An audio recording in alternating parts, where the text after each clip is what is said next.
నేను చూస్తాను కూర్చోనా అమ్మ ఎట్లా తాగుతారండి మంది ఇట్లా గబ్బు తెంగుతుంది అది. ఇట్లా తాగుతారు దాన్ని ఏముంది.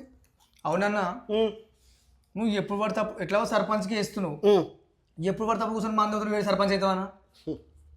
సర్పంచ్ కావాలంటే ఫస్ట్ మంది ఆగాలి, మంది ఆపియాలి. మంది ఆపియాలి. నువ్వు సర్పంచ్ పోటీ చేస్తా, నువ్వు ఊర్లో కడప కడప తిరిగి 10 మందికి చెప్పాలి. నువ్వే కూర్చొని మంది అవుతావు ఒకటి మాట. మరి రేపటినాడు కడప కడపకి ఇస్తలేం మనం. ఎవరు పైసలా? నువ్వు ఇచ్చిన పైసలే వాళ్ళకి ఇంత ఉండదు. ఇక ఓటేస్తారా నాకేమన్నా? గమ్మతో కథ అనేది నా గురించి తెలిసేనా. అంటే రేపు పొద్దున నువ్వు సర్పంచ్ గెలిచినా కూడా ఇట్టే కూర్చున్నావు, ఇంట్లో కూర్చున్నావు అవుతావా?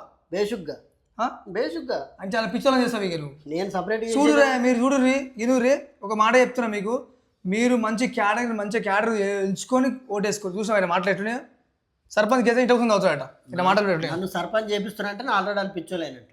నిన్ను గెలిపిస్తే నువ్వు ఇంట్లో కూర్చొని తాగుతావు, వాళ్ళు పిచ్చోలైనట్టు. ఓట్లు వేయకుర్రి సార్, మీరు ఒకవేళ ఓటేసి గెలిపించినా కూడా మీరు పిచ్చోలు అవుతారంటే గుర్తుపెట్టుకోరు.